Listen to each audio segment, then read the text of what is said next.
عايز اقول لكم خبر حلو كاهلاويه ان لعيبه نادي الزمالك رفضت تنزل التمرين النهارده علشان مستحقاتهم. اهلا بكم اعزائي متابعين قناه ايمن الشويط، ودورنا النهارده مع المعرض رقم 7 في قناه الزمالك طبال مرتضى منصور كابتن منتخب مصر في كاس العالم 90 جمال عبد الحميد. ولكن قبل ما نخش على المعرض ده عايز اقول لكم خبر حلو كاهلاويه ان لعيبه نادي الزمالك رفضت تنزل التمرين النهارده علشان مستحقاتهم. وبسلم لي بقى على مرتضى منصور اللي عايز يبني استاد واللي عايز يبني فرع جديد واللي عايز يجيب صفقه القرن. طب قبل ما هتعمل ده كله بس ايه وفتح قبل فتحه الصدر دي، يعني ادي اللعيبه بتاعتك مستحقاتها، ولا هو كلام وخلاص؟ كلام عشان الجمعيه العموميه تنتخبك في شهر 7، وكلام عشان تنوم بيه جماهير الزمالك المسكينه يا عيني، والله مساكين جماهير الزمالك.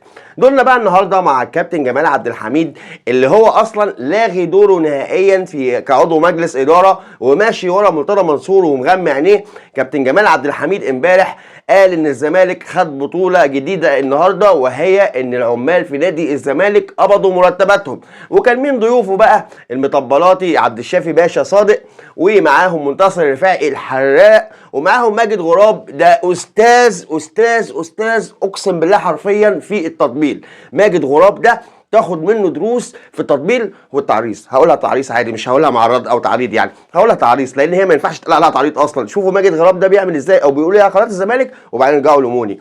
كابتن جمال عبد الحميد مسح تاريخه كله باستيكه مقابل ان هو يبقى عضو مجلس اداره في مجلس مرتضى منصور. جمال عبد الحميد قبل ان هو يبقى مكتوم نهائيا وملوش شخصيه وملوش اي دور في نادي الزمالك مقابل ان هو يفضل ورا وفي ظل مرتضى منصور. ولكن يا كابتن جمال عايز اقول لك على حاجه، ان مرتضى منصور عنده 71 سنه ومش هيفضل عايش العمر كله رئيس لنادي الزمالك. ولكن بعد ما يرحل مرتضى منصور للاسف كلكم وشوشكم هتتكشف وهتبقى كل الوشوش بانت.